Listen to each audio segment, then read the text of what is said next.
आज के video lecture में हम लोग त्रिगुण संकरण का अध्ययन करेंगे।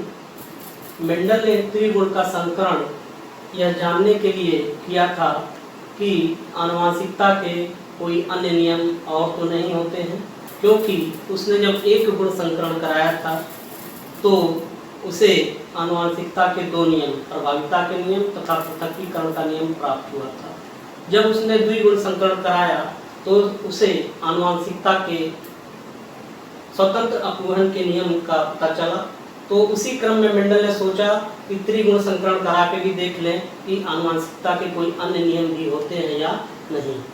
त्रिगुण संकरण कराने के लिए मेंडल ने एक शुद्ध टाल येलो राउंड वाले मटर पौधे का संकरण एक शुद्ध नाटे हरे और झुर्रीदार बीज वाले पौधे से कराया। उसे F1 जनरेशन में तीनों प्रभावी गुण वाले संकर पौधे प्राप्त हुए जो हाइब्रिड टाल येलो और राउंड थे।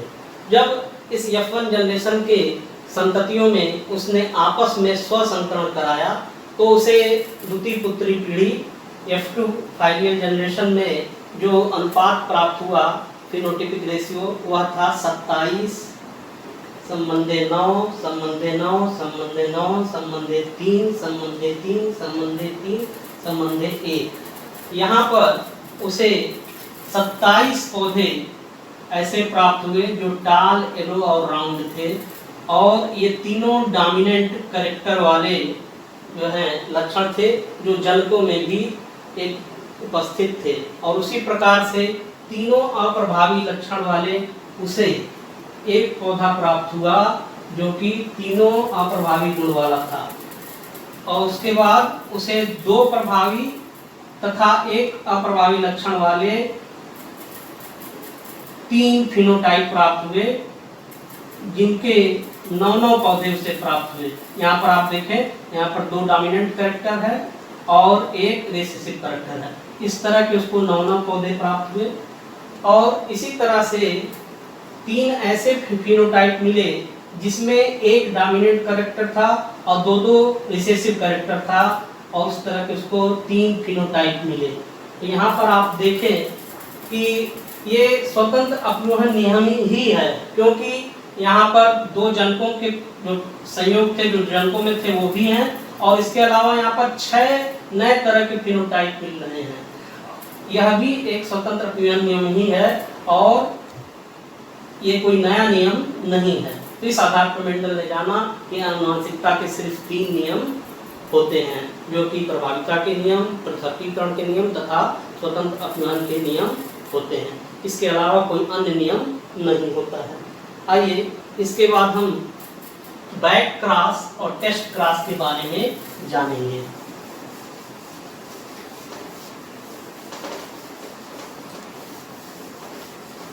जब किसी F1 संतति का संकरण उसके किसी जनक, चाहे वो प्रभावी लक्षण रखने वाला हो चाहे अप्रभावी लक्षण रखने वाला हो, से कराते हैं तो ऐसा कराया गया संकरण संकर पूर्वज संकरण कहलाता है।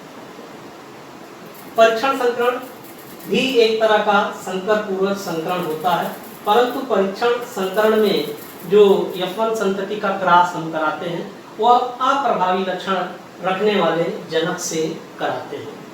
हम कह सकते हैं कि all test cross is a back cross but all back cross is not a test cross। यानी हर परीक्षण संकरण एक संकर पूर्वज संकरण होता है, परंतु हर संकर पूर्वज संकरण एक परीक्षण संकरण नहीं होता। मेंडल ने परीक्षण संकरण क्यों कराया था? मेंडल ने परीक्षण संकरण इसलिए कराया था कि वह जो F1 हाइब्रिड प्राप्त होता है वह विषम युग्मजी होता है। इसको सिद्ध करने के लिए, उसको एकदम सही से बताने के लिए जो उसने मेंडल ने परीक्षण संकरण का प्रयोग किया था। आइए पहले परीक्षण संकरण को हम देखें मोनो हाइब्रिड क्रॉस के केस में। मोनो हाइब्रिड क्रॉस आप जानते हैं, इसमें मेंडल ने एक शुद्ध लंबे प्योर टाल मटर के पौधे का जो संकरण एक प्योर डार्क गुण रखने वाले मटर के पौधे से कराया। ये जनक P1 हो गया और ये हो गया P2। उसे F1 पीढ़ी में, F1 जनरेशन में सभी पौधे लंबे प्राप्त हुए थे, हाइब्रिड थे, हाइब्रिड टाल थे, डोमिनेट का नया टाल, तो हाइब्रिड टाल प्राप्त हुए थे। अब ये टाल जो है इसका जीनोटाइप और निश्चित करने के लिए कि कैपिटल टी वाला है ये टाल कि कैपिटल टी स्मॉल टी वाला। ये कैपिटल टी जो है ये होमोजाइगस है, समयुग्मजी है,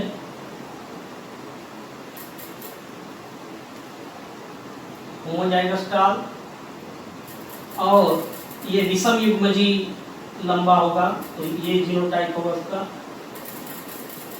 हेटेरोजाइगस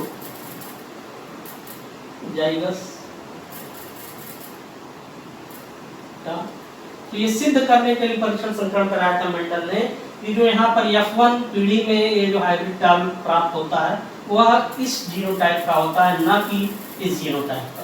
आइए टेस्ट क्रॉस को जरा समझें हम। तो यहाँ पर टेस्ट क्रॉस में क्या होगा, F1 जो जनरेशन है इसका क्रॉस रिसेसिव गुण रखने वाले जनक से कराया जाएगा यहाँ पर। तो अभी मान लें हम पहला जो केस है कि हमारा ये जो F1 हाइब्रिड प्राप्त होता है वह यह जीनोटाइप रखता है, कैपिटल टी और कैपिटल टी। तो यहाँ पर जो F1 है अगर इसका जीनोटाइप हम मान लें कि यहाँ पे कैपिटल टी इस तरह का लंबा प्राप्त होता हो मेंडल को, तो क्या आएगा रिजल्ट। ठीक है, ये F1 हाइब्रिड था, मान लें इसका जीनोटाइप कैपिटल टी है और इसका रिसेसिव लक्षण रखने वाले जनक इससे जब क्रॉस कराया जा रहा तो यह परीक्षण संकरण हुआ। तो चेकर बोर्ड द्वारा आप देखें कि क्या प्राप्त होना चाहिए रिजल्ट ऐसे क्रॉस का। तो यहाँ पर हम F1 के गैमीट ले लेते हैं, यहाँ कैपिटल टी आएगा और यहाँ कैपिटल टी आएगा, और इस ओर हम P2 जो जनक है उसका गैमीट ले लें, यहाँ इस तरह से आएगा। तो आप देखें क्या प्राप्त होना चाहिए।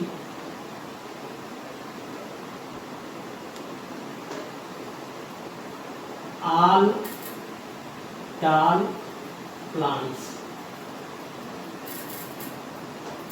in F2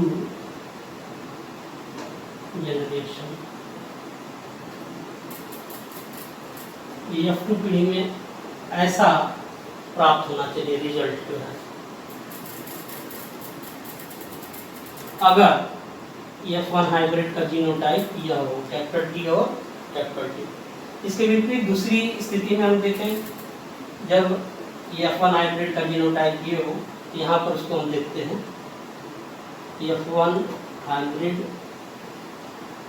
जिसका जीनोटाइप कैपिटल टी और स्मॉल टी हो और इसका संकरण कराया जाए जनक P2 से जो कि रिसेसिव गुण रखने वाला हो, उस स्थिति में देखें क्या प्राप्त होना चाहिए F2 जनरेशन में। तो फिर चेकर बोर्ड का बनाते हैं, इसको देखते हैं क्या प्राप्त होना चाहिए। तो यहाँ पर आप देखें एक और यहाँ पर जो है F1 के गैमीट लिए जाएंगे। इस बार यहाँ पर जो युग्मक बनेंगे कैपिटल टी और स्मॉल टी रखने वाले, और यहाँ P2 का तो सेम बनेगा जैसा इसी स्थिति में था, स्मॉल टी और स्मॉल टी। और यहाँ पर जो संतति बनेगी ये लंबी हो गई, ये रिसेसिव कैरेक्टर रखने वाला है, डार्क होगा, ये डोमिनेंट होगा, और क्या होगा ये ड्वार्फ होगा। तो यहाँ जो F2 जनरेशन में जो रेशियो प्राप्त होता दिख रहा है, यहाँ पर प्रभावी तथा अप्रभावी लक्षण रखने वाले आधे आधे पौधे यानी 50-50%, यानी रेशियो जो हो जाएगा 1:1। तो मोनो हाइब्रिड क्रॉस में टेस्ट क्रॉस का रेशियो मेंडल को सदैव 1:1 प्राप्त होता था, ना कि ये।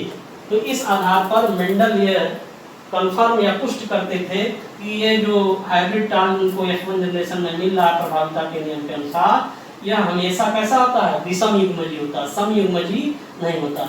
अगर सम युग्मजी डोमिनेंट होता है ये F1 जनरेशन वाला पौधा, तो F2 पीढ़ी में इसका जब कराते टेस्ट क्रॉस रिसेसिव कैरेक्टर रखने वाले जनक से, तो रिजल्ट हमको क्या प्राप्त होना चाहिए था, सभी लंबे पौधे प्राप्त होना चाहिए था, परंतु उसकी जगह उसको क्या मिलता था कि डोमिनेंट कैरेक्टर वाले आधे पौधे और रिसेसिव कैरेक्टर रखने वाले आधे पौधे प्राप्त होते थे। तो यहाँ पर टेस्ट क्रॉस रेशियो सदैव 1:1 आता था मोनो हाइब्रिड क्रॉस में। इससे सिद्ध हो जाता है कि ये F1 जो हाइब्रिड होता है, F1 हाइब्रिड वह कैसा होता है, विषम युग्मजीय होता है, ना कि सम युग्मजीय। आइए टेस्ट क्रॉस का अध्ययन हम अब द्विगुण संकरण में देखें, वो कि वहाँ टेस्ट क्रॉस का रेशियो क्या आता है।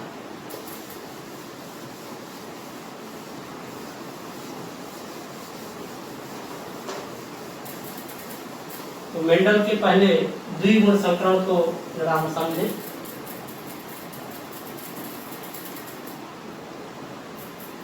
मेंडल ने जब द्विगुण संकरण कराया था तो उसने मटर के 2 पौधों को लिया था जो गोल तथा पीले बीज रखने वाले थे, YYRR। ये प्योर येलो राउंड सीड रखने वाला एक पौधा लिया था। ये दोनों डोमिनेंट कैरेक्टर हैं। इसका क्रॉस उसने कराया था प्योर शुद्ध ग्रीन तथा रिंकिल्ड बीज रखने वाले पौधे से। इसके बीज पीले तथा गोल थे और इसके बीज हरे तथा झुर्रीदार थे। उसे ये P1 जनक था और ये P2 जनक था। जब यह क्रॉस कराया था उसे F1 पीढ़ी में दोनों प्रभावी लक्षण रखने वाले संकर पौधे प्राप्त हुए थे, जो इस प्रकार से थे। अब ये हाइब्रिड येलो और राउंड फिनोटाइप वाला उसको मिलता था। अब मेंडल ये सिद्ध करने के लिए कि जो F1 संतति में ये जो पौधा मिल रहा है जिसका फिनोटाइप येलो और राउंड है, यह विषम युग्मजीय है, ना कि सम युग्मजीय है।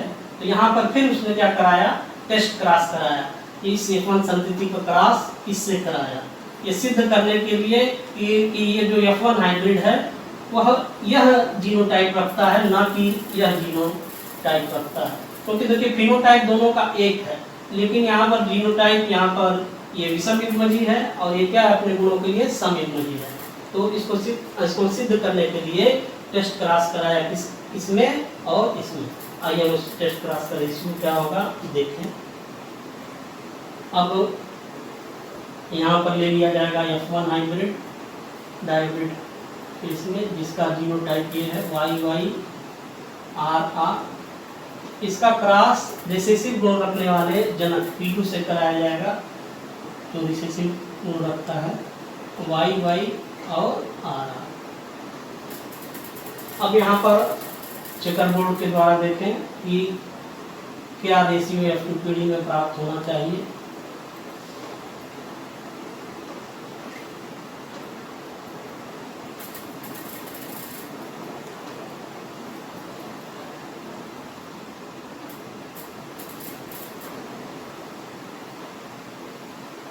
एक और हम F1 हाइब्रिड के गैमेट ले लेते हैं इधर और इस और जो हम P2 के, तो P2 के जो गैमेट होंगे वो सदैव इसी प्रकार के होंगे, हर गैमेट इसी तरह से होगा।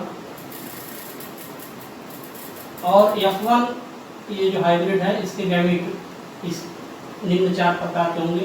एक प्रकार ऐसा होगा जिसमें दोनों डोमिनेंट कैरेक्टर होंगे, एक ऐसा प्रकार होगा जिसमें एक डोमिनेंट होगा और अगला रिसेसिव होगा, इस तरह के 2 होंगे। और एक ऐसा जीनोटाइप प्राप्त होगा युग्मक में जिसमें दोनों जो हैं रिसेसिव कैरेक्टर होंगे। अब यहाँ पर देखें कि येलो और राउंड होगा,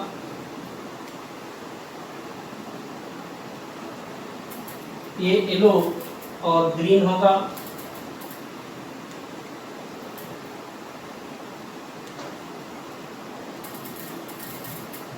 ये ग्रीन और राउंड होगा, ये आपका ग्रीन हो जाएगा और रिंकिल्ड हो जाएगा, और यही बार बार इस तरह से होगा, सेम होगा क्योंकि यहाँ ये चीज सेम है।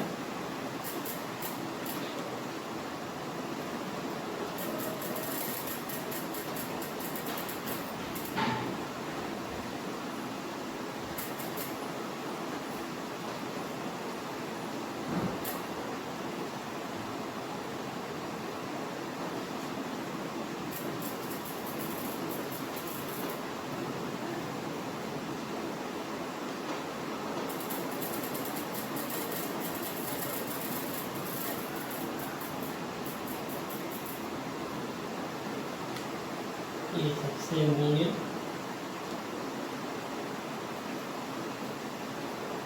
तो आप देखिए F2 पीढ़ी में क्या हो प्राप्त हो रहा है आपको, येलो और राउंड वाले YR कितने पौधे हो गए, 4 पौधे। यहाँ पर देखें येलो और रिंकिल्ड वाले, ये येलो और रिंकिल्ड वाले ये भी 4 पौधे हैं। यहाँ देखें ग्रीन और राउंड वाले कितने पौधे हैं, 4 हैं।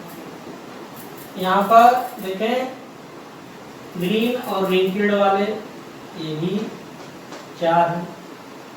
यानी इसको जब सरलीकरण कर दें तो यहाँ डाइहाइब्रिड क्रॉस के केस में जो टेस्ट रेशियो मेंडल को प्राप्त होता था वो क्या होता था, 1:1:1:1:1। अगर यहाँ पर जो F1 हाइब्रिड डाइहाइब्रिड क्रॉस में जो प्राप्त होता था मेंडल को, अगर उसको हम यहाँ पर क्या मान लें, यहाँ पर मान लें कि इसकी जीनोटाइप जो है ये समयुग्मजी और हो, तो उस स्थिति में टेस्ट क्रॉस रेशियो को क्या प्राप्त होना चाहिए था, उसको भी जरा हम देख लें कि वह क्या प्राप्त होना चाहिए था।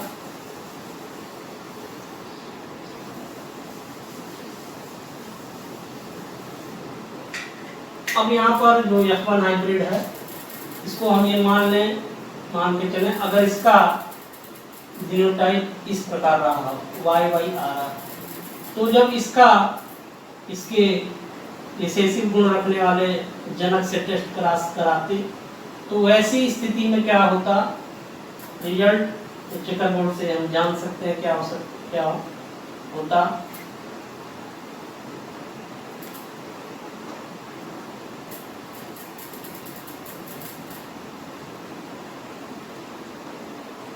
अब एक और हम गैमेट लेंगे F1 के, यहाँ पर सभी गैमेट इसी तरह के बनेंगे, इनमें दोनों डोमिनेंट कैरेक्टर होंगे।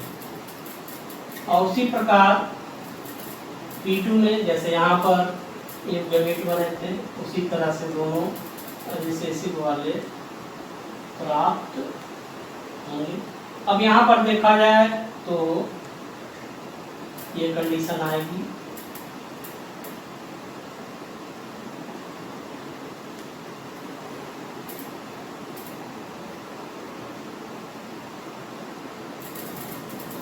और यही सब में होगा,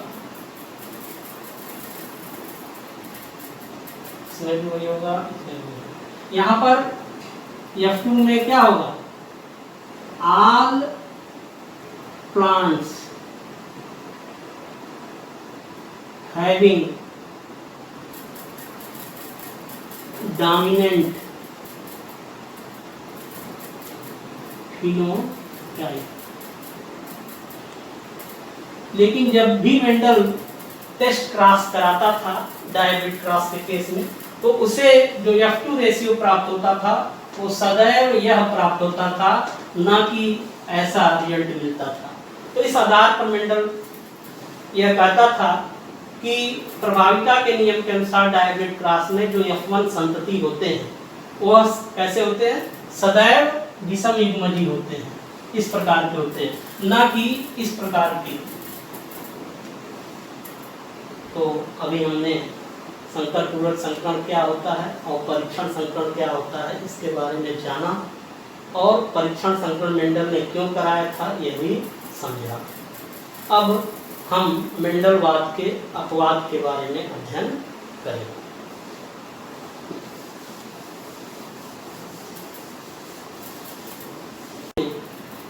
मेंडलवाद की पुनर्खोज हो जाने के बाद अलग अलग वैज्ञानिकों के द्वारा अलग अलग पौधों तथा जंतुओं पर संकरण संबंधी प्रयोग किए जाने लगे।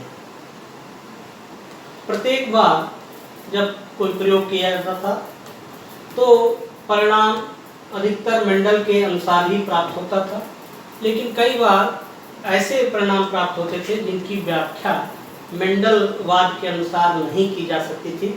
ऐसे सभी संकरण जिनके रिजल्ट की व्याख्या, जिनके परिणाम की व्याख्या मेंडलवाद के अनुसार नहीं की जा सकती थी, उन सबों को मेंडलवाद के अपवाद के रूप में देखा गया। मेंडल के अनुसार कोई आनुवंशिक लक्षण का नियंत्रण सिर्फ एक जीन या उसे कारक कहें के द्वारा होता है, और प्रत्येक कारक के 2 एलील होते हैं, 2 से ज़्यादा एलील नहीं होते मेंडल के अनुसार। और जब ऐसा होता है तब एक गुण संकरण में मेंडेलियन अनुपात जो F2 पीढ़ी का प्राप्त होता है वह 3 संबंध 1 का फिनोटिपिक अनुपात या 1:1 का जीनोटिपिक अनुपात, और अगर एक गुण संकरण में परीक्षण संकरण है तो उसका अनुपात 1 संबंध 1 प्राप्त होता है। द्विगुण संकरण की दशा में जो फिनोटिपिक अनुपात मेंडलवाद के अनुसार प्राप्त होता है वो 9 संबंधे 3 संबंधे 3 संबंधे 1 का होता है, और 1 संबंधे 2 संबंधे 2 संबंधे 4 संबंधे 2 संबंधे 1 संबंधे 2 संबंधे 1 संबंधे 1 का जीनोटिपिक अनुपात प्राप्त होता है। द्विगुण संकरण का परीक्षण संकरण अनुपात 1 संबंधे 1 संबंधे 1 संबंधे 1 प्राप्त होता है। अगर F2 रेशियो ऐसा प्राप्त हो, एक गुण संकरण में इस तरह से और द्विगुण संकरण में इस तरह से, तो यह मेंडल के अनुसार अनुपात होता है। ये तभी अनुपात प्राप्त होता है जब किसी आनुवंशिक लक्षण का नियंत्रण एक कारक के 2 एलील्स के द्वारा हो और वो दोनों एलील F1 पीढ़ी में साथ साथ रहें बिना एक दूसरे को प्रभावित किए हुए। F2 पीढ़ी में वो शुद्ध रूप से एक दूसरे से पृथक हो जाए, तभी ये रेशियो प्राप्त होगा।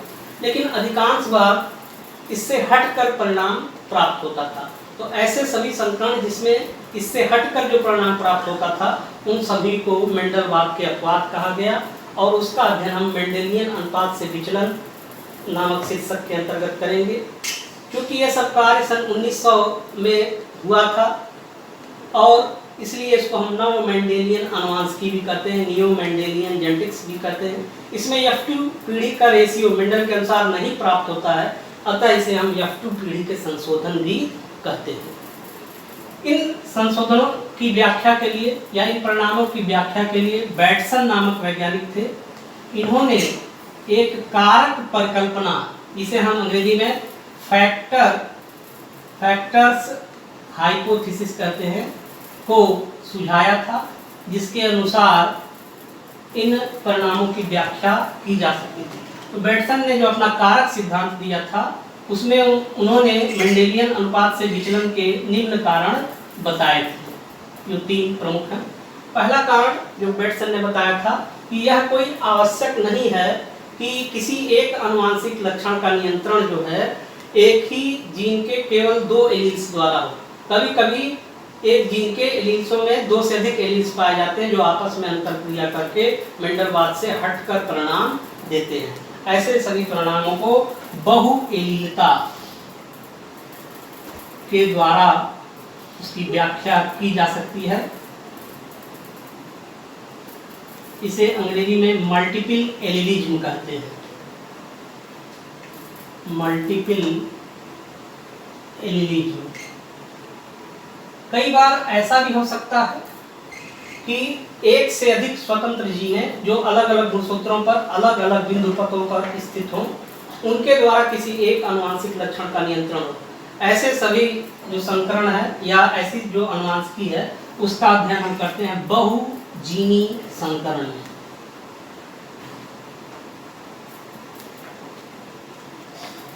बहुजीनी संकरण कहें नहीं, बहुजीनी आनुवंशिकता में।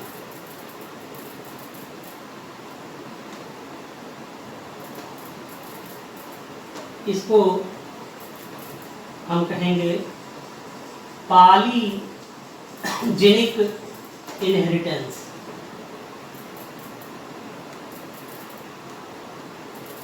कभी कभी ऐसा भी होता है कि कोई एक जीन एक से अधिक प्रभाव या एक से अधिक आनुवंशिक लक्षणों का भी नियंत्रण करती है। ऐसे आनुवंशिकता को हम बोलते हैं बहु प्रभाविता।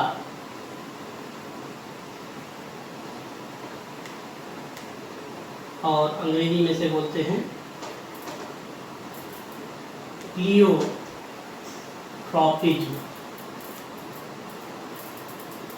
तो बेटसन ने बताया कि मेंडलवाद से हट के जो परिणाम प्राप्त होते हैं वह इन 3 कारणों से होते हैं, और इन तीनों कारणों को हम एक शीर्षक के अंतर्गत रख सकते हैं। उस शीर्षक को बोलते हैं पारस्परिक जीन प्रक्रिया, और इसे अंग्रेजी में बोलते हैं इंटरएक्शन ऑफ जीन्स। इसको निम्न 2 श्रेणियों में बांटा जा सकता है। एक ऐसी श्रेणी होगी जिसमें एक ही जीन एक आनुवंशिक लक्षण का नियंत्रण करेगी, लेकिन उसके एलीलों की संख्या 2 या 2 से अधिक होगी। इसको हम बोलते हैं inter allelic interaction of genes, अंतर एलीली पारस्परिक जीन प्रक्रिया। और दूसरा श्रेणी हो सकता है इंटरजेनिक इंटरेक्शन ऑफ जीन।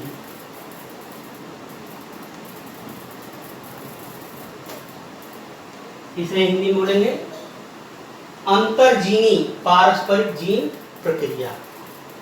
तो अगले लेक्चर में हम पारस्परिक जीन प्रक्रिया का अध्ययन करेंगे।